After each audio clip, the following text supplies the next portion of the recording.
Ahora nos vamos con Javier y sus noticias y para no variar, hoy también son muy variaditas. Hola Javier, ¿cómo estás? ¿Qué tal la semana? Hola, muy buena, Víctor. Encantado de estar aquí otra semana más. Bueno, pues aquí estamos. Seguimos pasando calor. Esto parece que no acaba.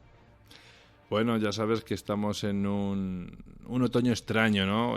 Bueno, tan pronto caen torrentes de agua como de repente sale el sol y abrasa. Y más encima en tu zona. Allí, madre mía, tiene que ser increíble el sol que está haciendo además todo el año. Tienes una temperatura fenomenal. Ya la quisiera yo para Madrid, ¿eh? Sí, sí, aquí vamos rondando todo el año 25, 26, 27 grados, pero todavía se dan fines de semana de 30 y de 32. O sea que ya te digo, o sea, el verano aquí todavía no se ha ido. Pues te los cambio yo por los -4, -5 grados de Madrid en invierno, si quieres. No, gracias. Ah, bueno, vale. Muy bien, bueno, pues bueno, ¿cuáles son esas noticias de las que nos vas a hablar hoy, Javier? Sí, mira, vamos a hablar del óxido en la Luna, porque hay unos investigadores que han encontrado óxido en la Luna y supuestamente el óxido conocido como tal cual no debería estar allí. Vamos a explicar un poquito cómo lo han encontrado y qué explicación tiene. También voy a hablarte de la mayor emisión de ondas gravitacionales de la historia que ha sucedido, parece ser, después de colisionar, de fusionarse, mejor dicho, dos agujeros negros y la han captado los científicos y es la más grande de la historia. Luego, hablando, que sabes que siempre me gusta traerte todo este tipo de noticias de tecnologías y todo eso, pues voy a hablarte de 5 tecnologías que van a ser reales para 2030, aunque algunas de ellas parezcan más ciencia ficción que ciencia. También vamos a hablar de una criatura que se ha estudiado ahora hace poco tiempo y que, según nos dicen los científicos, ha sobrevivido a más de 30 glaciaciones, lo cual es bastante espectacular. Y por último voy a dar una pequeña nota, ¿no? de un efecto que ha tenido la pandemia sobre todos nosotros, y es que los avistamientos ovni con respecto al año pasado, a 2019, han aumentado en un 51%. Ujú, muy bien, bueno, pues empezamos si quieres con la primera que hablaba del óxido en la Luna. ¿A qué se debe este óxido allí? Pues sí, mira, los investigadores del laboratorio de propulsión a chorro de la NASA y universidades de Estados Unidos han encontrado unas cosas que se llaman hematites, que es una forma de óxido de hierro en las regiones polares de la Luna. Hay que decir que este óxido requiere de la presencia de agua líquida y oxígeno para poder formarse. Por ejemplo, el óxido que hay en la superficie de Marte, para poner un ejemplo, es lo que le da ese color rojizo y sugiere que el planeta alguna vez tuvo agua y tuvo oxígeno, pero si hablamos de la Luna pues, no tiene atmósfera, o sea que no tiene oxígeno, y lo que prevalece es el hierro metálico puro, por lo que este hallazgo de óxido es bastante sorprendente. Lo que pasa es que los científicos creen haber hallado al culpable de esa oxidación de nuestro satélite y no serían nada más y nada menos que el oxígeno de la Tierra. ¿Cómo ha pasado esto? Pues mira, los investigadores analizaron los datos de un mapeador de mineralogía lunar que se llama M3 y que estaba instalado a bordo del Chandrayaan-1, que fue la primera misión lunar de la India que fue lanzada en 2008. Este Chandrayaan-1 descubrió agua congelada en la Luna utilizando algunos tipos de radares que tiene y detectó algunas variedades de minerales en la superficie lunar. Cuando se examinaron esos datos del M3, del mapeador de mineralogía lunar, en las regiones polares encontraron algunas características y algunos patrones espectrales diferentes de los que se ven en las latitudes más bajas o en las muestras incluso que recogió en su día el Apolo. Esto es lo que nos cuenta el investigador asistente del Instituto de Geofísica y Planetología de Hawái, que es Shuai Lee. Pues bien, ¿qué pasa? Que el grupo de científicos, después de tener estos datos del Chandrayaan-1, propuso algunas explicaciones para este fenómeno. Esos análisis de datos del M3 mostraban que esos hematíes estaban más presentes en el lado que estaba más cercano a la Tierra que en el lado más lejano, o por lo menos eso es lo que ha salido publicado en la revista Science Advance a inicios del mes de septiembre. ¿Qué pasaba? Pues que según nos dijo el profesor Lee, estos hematites en el lado cercano de la Luna sugerían que la oxidación podría estar relacionada con la Tierra. Y esto le recordó al descubrimiento de la misión lunar japonesa Kaguya, que fue lanzada en 2007, de que el oxígeno, el descubrimiento que hizo esta misión lunar fue descubrir que el oxígeno de la atmósfera de la Tierra podía ser transportado a la superficie lunar por el viento solar cuando la Luna estaba en la cola magnética de la Tierra. Entonces la hipótesis de este científico, la hipótesis de Lee y su equipo, es que esos hematíes lunares se formaron gracias a este oxígeno que había viajado continuamente de la Tierra a la Luna durante los últimos miles de millones de años. Los científicos es verdad que también encontraron hematíes en el lado más lejano de la Luna, que es una zona que no necesariamente recibe el oxígeno de la Tierra. Esta presencia de hematíes podría explicarse por las moléculas de agua que han sido halladas en la superficie lunar. El profesor Lee también nos explica que las partículas de polvo interplanetario que suelen acribillar a la Luna podrían liberar esas moléculas de agua en su superficie y mezclarlas con hierro lunar. La investigadora y la coautora del estudio, que es Vivian Sun, cree que estos resultados indican que en nuestro sistema solar ocurren procesos químicos más complejos de lo que se sabía y de lo que se reconocía anteriormente, y hay que seguir estudiando. Como siempre que nos pasa, que descubrimos algo, nos damos cuenta, Víctor, de que realmente no sabemos tantas cosas de algo que tenemos tan cerca como en nuestro satélite.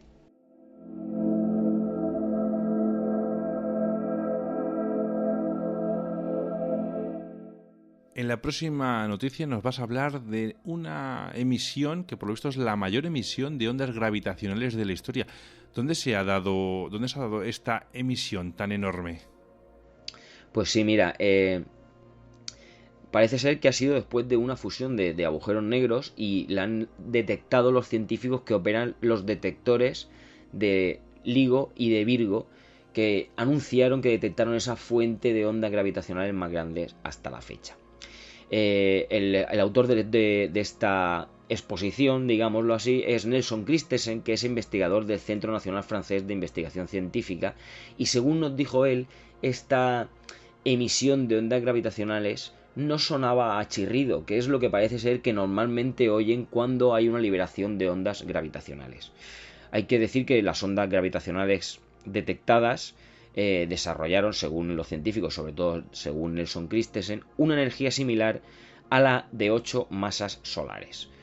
Una onda gravitacional, por si alguien tiene alguna duda, es una onda invisible que se desplaza a la velocidad de la luz. Hay que decir que ya Albert Einstein postuló la existencia de estas ondas gravitacionales en 1915 como parte de la teoría de la relatividad general. Pero el fenómeno solo se detectó experimentalmente en 2015 a través del observatorio de LIGO. Son difíciles de detectar, y tanto LIGO como Virgo fueron creados especialmente para detectar estos fenómenos. Así que el hallazgo comunicado de hace pocas semanas podría haber sido el más importante hasta la fecha. La señal parece ser que se detectó el 21 de mayo de 2019 por LIGO, como ya te he comentado, del National Science Foundation en Estados Unidos, y por Virgo, que es otro observatorio que hay en Italia. Y fue catalogada, como siempre le ponen estos extraños nombres a todo este tipo de fenómenos, como GW190521.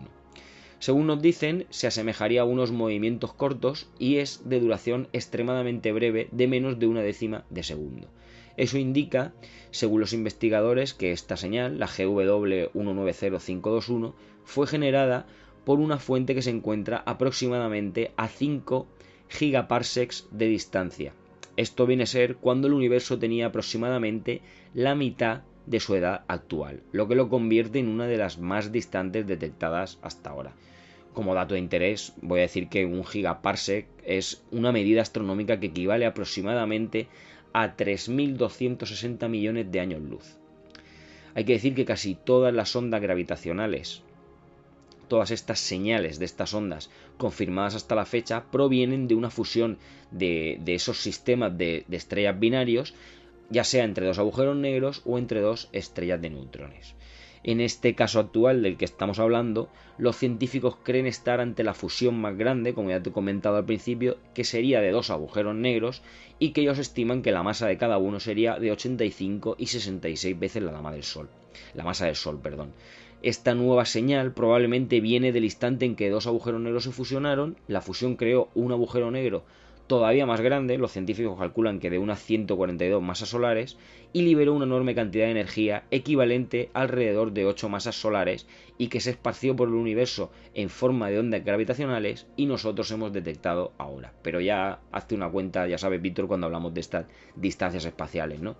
5 gigaparsecs. Si pensamos que una un gigaparsec son 3.260 millones de años luz, pues puede sacar cada uno que saque sus números y vea de qué tan lejos viene esa señal, esa explosión de ondas gravitacionales.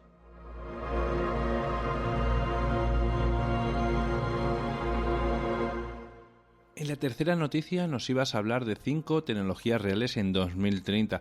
¿Cuáles serían esas tecnologías, Javier? Y sobre todo, más o menos, un precio estimativo. Pues yo creo, Víctor, que en principio se nos va a escapar.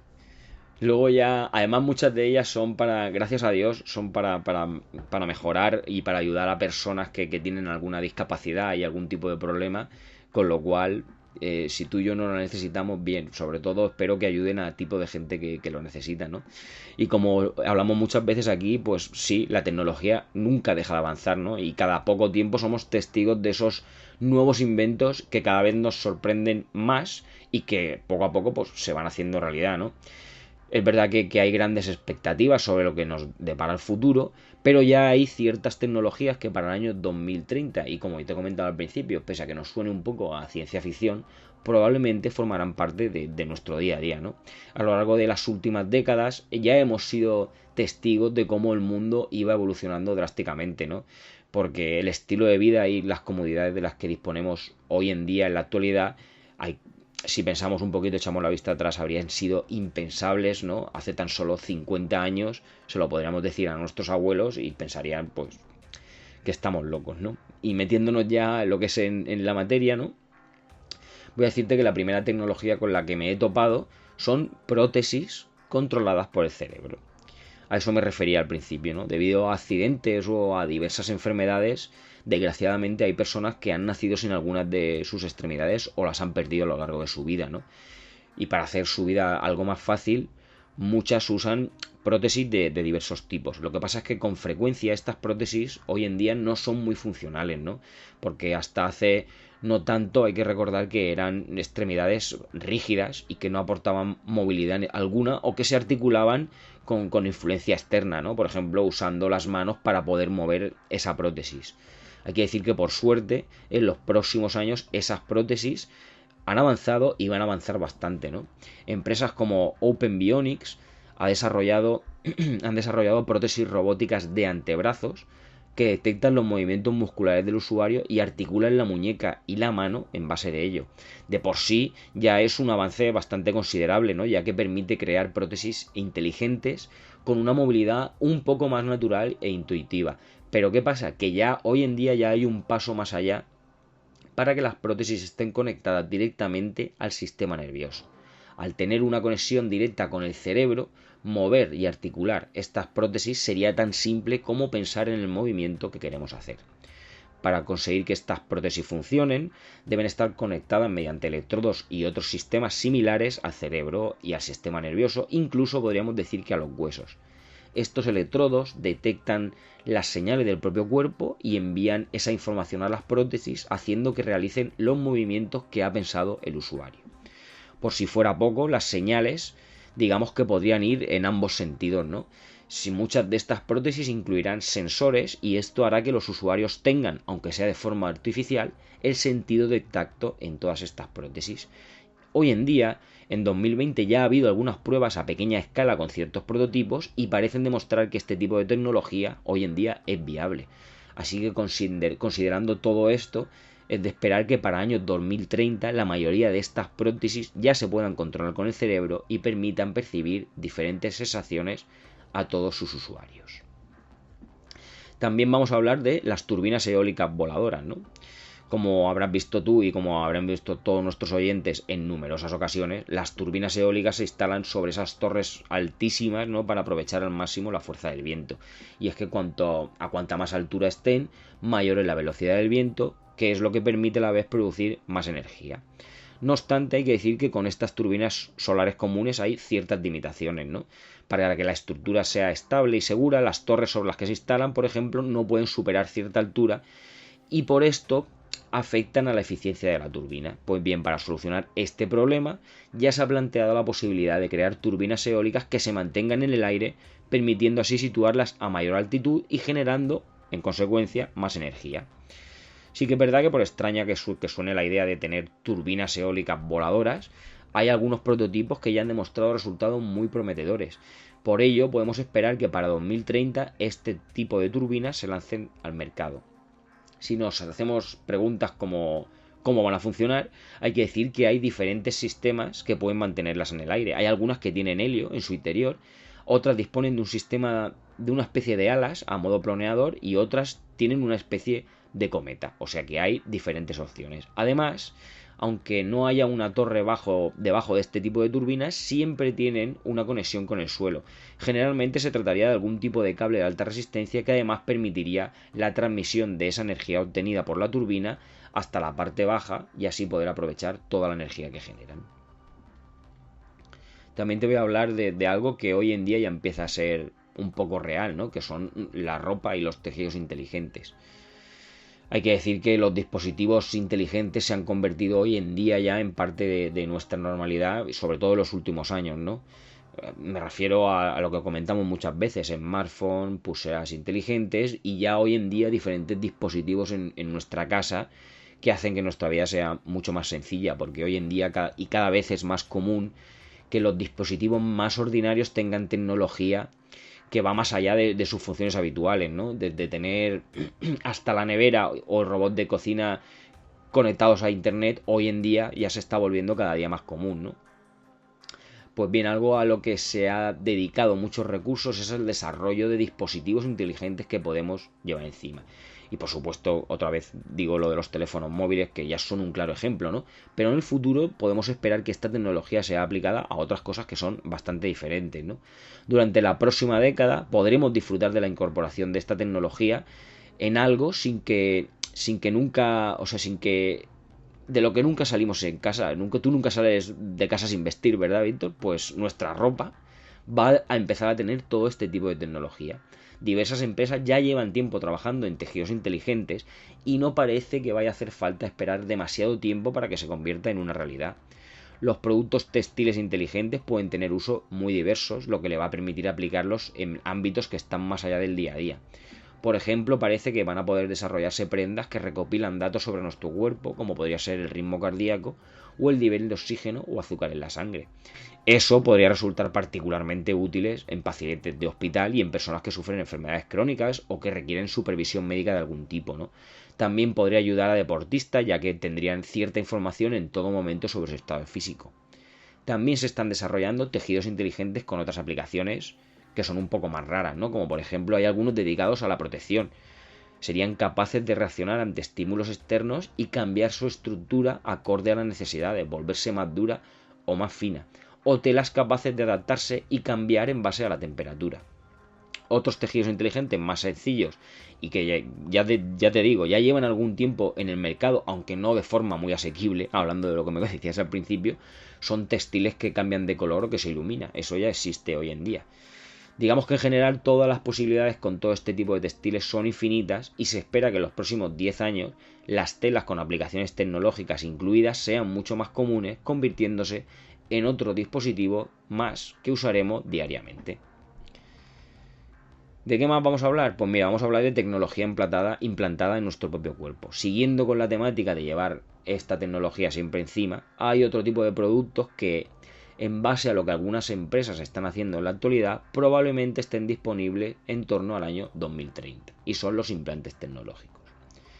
Los dispositivos de almacenamiento de información, digamos que podrían ser el ejemplo más claro, ¿no? Hoy en día un disco duro ya nos cabe en la palma de la mano, ¿no? Y puede almacenar sin problemas bastantes terabytes de datos. Y las tarjetas micro SD, que son escasamente del tamaño de la yema de un dedo, ya son capaces de almacenar en torno a 1 terabyte, por ahí va, ¿no? ¿Qué pasa? Que teniendo esto en cuenta, no es extraño que algunas empresas hayan imaginado la posibilidad de crear minúsculos dispositivos que nos podamos implantar bajo nuestra piel, eliminando así la necesidad de cargar con algo encima. Algunos expertos ya predicen que durante la próxima década veremos cómo llegan al mercado diferentes dispositivos inteligentes implantables en nuestro cuerpo. Y estas predicciones no están solo basadas en imaginación, porque ya ha habido varios implantes de este tipo, ¿no? En varias ocasiones han implantado pequeños chips en el cerebro que pueden controlar desde cualquier smartphone y controlar la actividad cerebral y ciertas funciones motoras. En algunas empresas ya han desarrollado implantes tecnológicos que tienen uso práctico en el día a día, ¿no? Por ejemplo, en la empresa I Am Robot ha creado implantes NFC que se insertan bajo la piel de las manos. Estos pequeños chips cumplen con todas las funciones que tienen los dispositivos NFC corrientes, ¿no? Que podrían ser transmitir pequeñas cantidades de información, realizar pagos o incluso abrir puertas con cerraduras aptas para ello.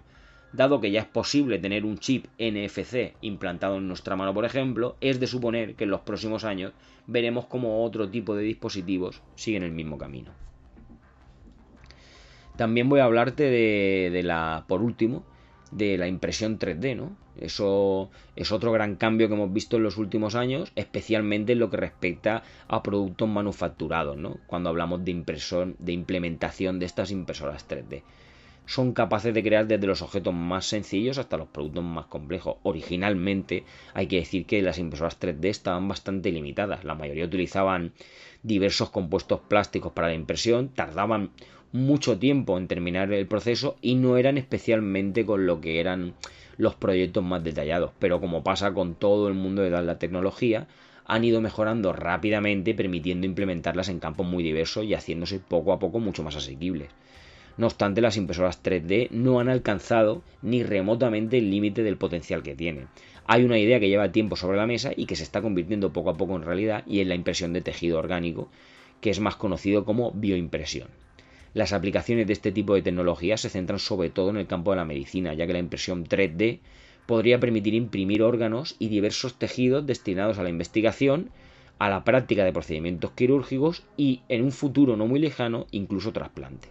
De hecho, ya hay diversos laboratorios y centros de investigación que ya han logrado bioimprimir varios órganos y partes del cuerpo con éxito. Hay que decir que estos órganos todavía no son funcionales y todavía se ha experimentado muy poco con ellos. Pero hay que decir que sus ventajas son obvias, por lo que podemos esperar grandes avances, como te he comentado, en esta próxima década y quizá grandes cambios en la medicina gracias a ello.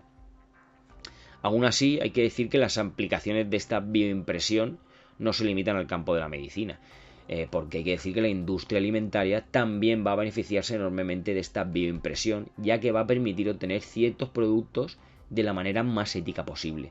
El principal uso que se le ha dado en lo referente a la alimentación es la bioimpresión de productos cárnicos. La ganadería, como todos sabemos, es una de las actividades humanas más contaminantes, y ante la creciente preocupación por el cambio climático y el bienestar animal, algunas empresas han desarrollado alternativas centradas en esta impresión 3D. La opción que plantean es imprimir directamente carne sin necesidad de gastar grandes cantidades de recursos en ganado y evitando también el sacrificio de los animales en el proceso. Algunas compañías usan células de animales para su impresión de carne, y estas células se pueden obtener de un animal vivo y cultivarse para que se multipliquen, generando así la materia prima necesaria para esta bioimpresión. Pero otras, como por ejemplo la empresa española Novamit, utiliza proteínas vegetales para imprimir carne vegetal. Puede que no proceda de un animal, pero gracias a la cantidad de investigaciones que se han realizado, el resultado final es que tiene el mismo sabor, tiene la misma textura y tiene la misma apariencia que un trozo de carne real y normal. En ambos casos hay que decir que los beneficios van más allá de ayudar a combatir el cambio climático y evitar la muerte de animales, porque al ser creada de manera artificial también se podrá alterar la carne impresa para eliminar esas sustancias que causan problemas de salud como el colesterol e intentar añadir otras beneficiosas para nosotros, como sería el omega 3. Así que estas son algunas, por lo menos 5 de las tecnologías que en una década tendremos con nosotros prácticamente seguro.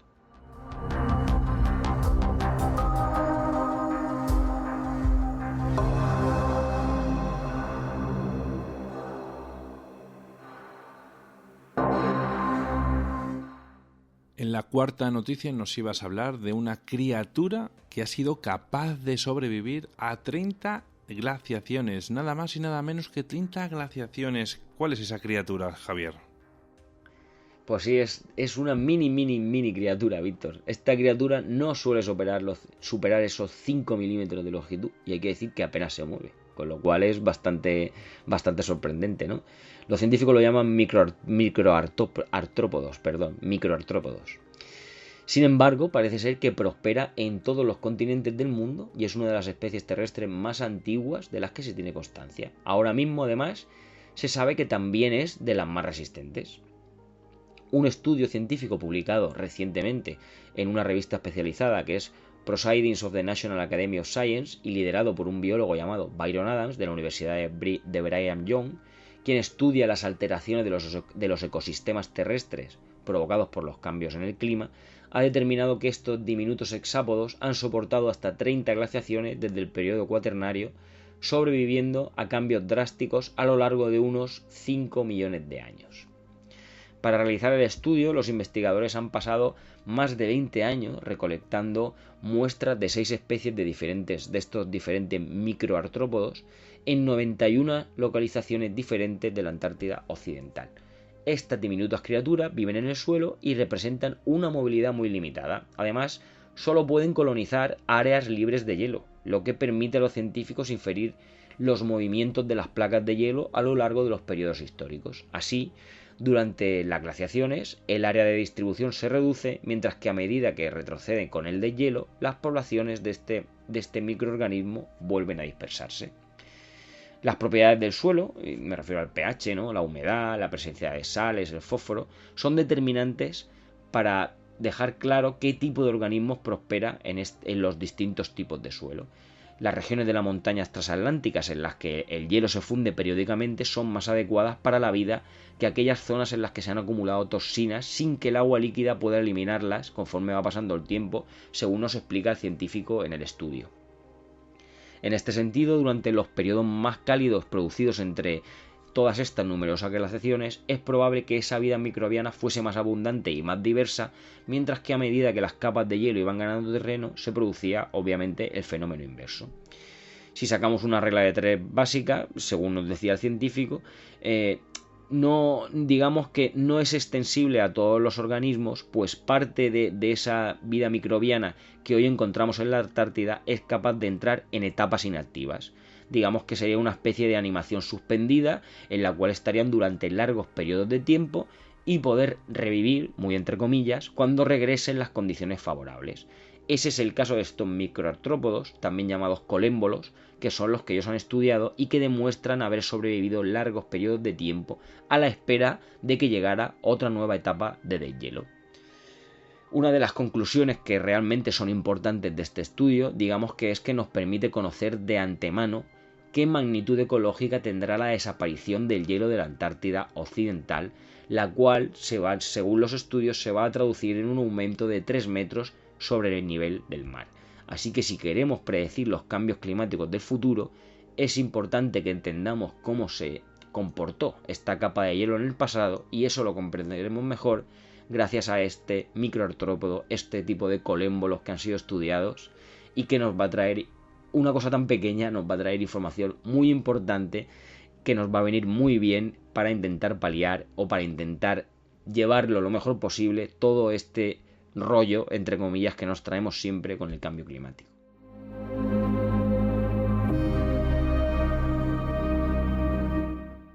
Y en la quinta y última noticia vamos a hablar del efecto pandemia, de esos avistamientos ovnis que han aumentado bastante. Javier, quizás lo que hemos estado viendo durante este efecto pandemia que mencionas, durante estos confinamientos que hemos tenido, quizás puede deberse a que la contaminación ha bajado muchísimo y obviamente, claro, los cielos están más limpios y por ello podemos ver muchas más cosas que antes no podíamos ver a causa de ella. Sí, claro. Además, creo que ya lo comentamos en un programa anterior. Entre eso y que ahora hemos pasado un altísimo porcentaje de tiempo en casa y nos ha dado por mirar más al cielo, obviamente, pues hemos visto más cosas, ¿no? Y ya no solamente estos avistamientos ovni, que como ya te he comentado, han aumentado en un 51% en el primer periodo de tiempo, en el primer tramo, respecto a 2019, ¿no? Pero es que incluso hemos visto en muchos lugares cómo se han visto animales salvajes, ¿no?, volviendo a las ciudades del mundo. Obviamente esto ha sido por el confinamiento y la disminución de nosotros, de los seres humanos, en la vía pública y en las ciudades, ¿no? Pero parece que también ha funcionado con estos ovnis, ¿no? Hay que decir que no sabemos si ha sido a cosa hecha porque ha sido como os habéis metido todos en casa, ¿no?, y los ovnis han vuelto a salir. no sabemos, pero lo que sí es cierto estadísticamente es que los avistamientos de ovnis han aumentado un 51%, como ya te he dicho, en comparación con el año pasado, ¿no? Y estas cifras no me las invento yo, esto pertenece al Centro Nacional de Informes de OVNIs, que es una organización no gubernamental y sin fines de lucro de Estados Unidos, donde han llegado a ese número, ¿no? Han informado de que los casos han aumentado el 51%, alcanzando los 5.000 casos de avistamiento ovni, de los cuales el 20% ocurrió durante el mes de abril. Porque este Centro Nacional de Informes de OVNIs, hay que decir que es dirigido por un hombre que se llama Peter Davenport. Además lo dirige el mismo hombre desde 1994 y tiene... El hombre tiene su metodología, ¿no? Para registrar todo esto, ¿no? Él coge su bolígrafo y lo apunta en una libreta o en 1.000.000 de libretas que tendrá el hombre ahí, y ahí va apuntando cada registro que tiene y cada reporte que recibe por vía telefónica, aunque sí que es verdad que también recibe datos por medio de la página web, ¿no? El hombre incluso...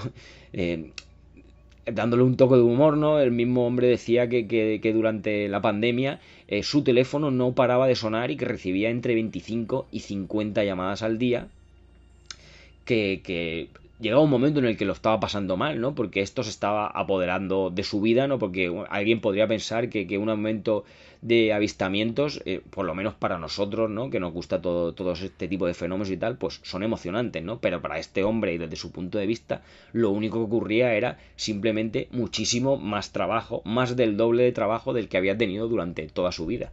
Así que, pues sí, Víctor, unido a esa contaminación lumínica que ha bajado, unido a que hemos estado más tiempo en casa y hemos observado más el cielo, hemos empezado a ver más cosas, y yo creo que dentro de poco deberíamos traer algunos de los casos que se han visto, algunos de los casos que por lo menos no han tenido explicación, porque muchos ya los hemos explicado en anteriores programas hablando sobre esos satélites de Elon Musk y algunos globos de Google y todo ese tipo de cosas, pero sí traer algunos casos, aparte de, si quieres, claro, algunos así un poco más famosos o más raros, que también son bastante curiosos y a la gente les gusta mucho, de cosas que no han tenido explicación durante la pandemia y que sí que han sido por lo menos catalogados como ovnis.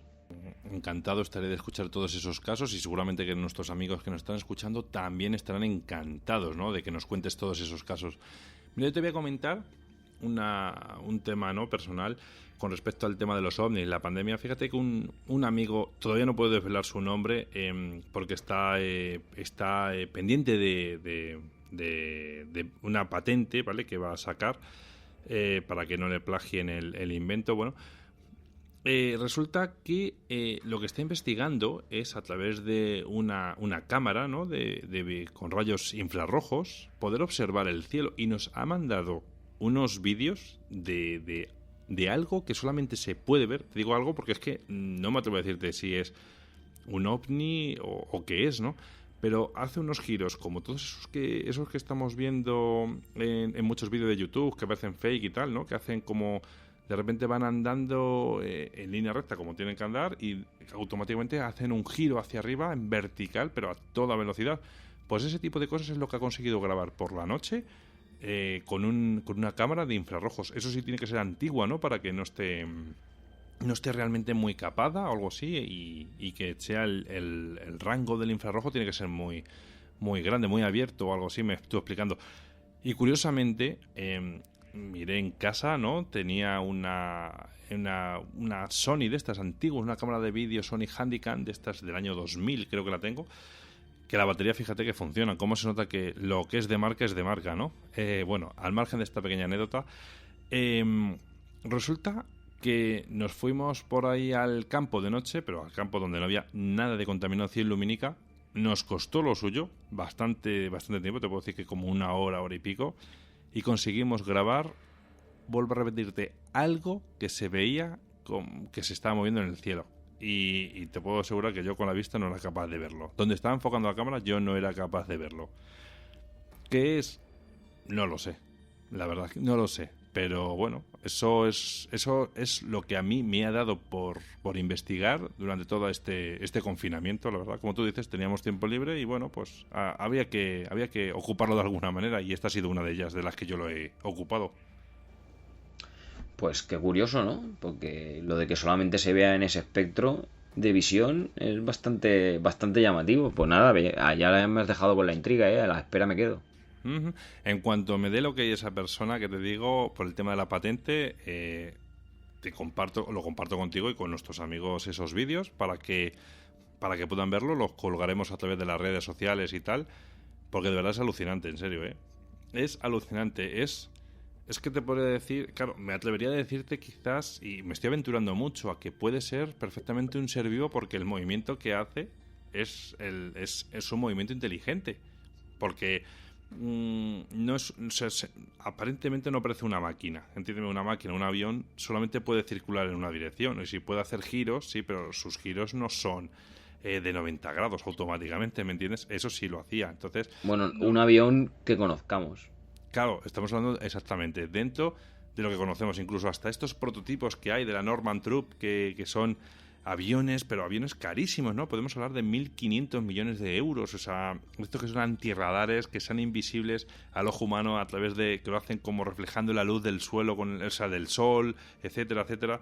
O sea, hasta esos creo que no son capaces de hacerlo, porque siguen siendo aviones que siguen usando esa misma regla, ¿no? La de avanzar hacia adelante. Ujú. No lo sé, Javier, no lo sé. La verdad, fíjate, no lo sé. Y también te digo que la forma no la puedo identificar, parecía como una lenteja, algo así redondo, como ovalado y tal. Vuelvo a repetirte, no sé lo que es, no sé, no te Bueno, sabría decir, porque la cámara se ve como un objeto. No hay definición, porque debía de estar muy, muy lejos y la cámara, por mucho que se acercase, veía ese objeto moverse, no veía nada más. pues voy a decirte que realmente, Víctor, pues es un ovni, porque con forma de lenteja y haciendo esos giros drásticos es la definición perfecta de un ovni. Ujú. Sí, sí, sí. Sí, estoy de acuerdo contigo, pero a mí, como te he comentado, lo curioso es que necesitas ese aspecto para poder verlo, si no, es imposible de verlo. ¿Qué será? Lo mismo es tecnología militar, cuidado, de esta que, ya sabes, prototipos hay a patadas, porque creo que lo dejamos bien clarito muchas veces en el programa, que lo que hacen los ejércitos, ¿no? Todas las empresas estas privadas, sobre todo las americanas, ¿no? Todo ese tipo de cosas no las publican. Eso lo tenemos más claro que el agua. Y quizás realmente estemos ante un prototipo, o esté ante un prototipo en este caso, ¿no? Y como tú has dicho, como no es oficial, pues es un ovni, ya está, al fin y al cabo. Pero que puede hacerlo. Efectivamente. En fin, bueno, pues nada, después de esta pequeñita charla que hemos tenido y todas las noticias que nos has contado, pues nada, te deseo que tengas una semana espectacular y oye, espero las próximas noticias para la semana que viene. Claro que sí, Víctor, sabes que es un placer para mí estar aquí toda la semana. Muy bien, pues nada, Javier, que tengas una muy buena semana, un fuerte abrazo. Igualmente para ti y para todos los oyentes.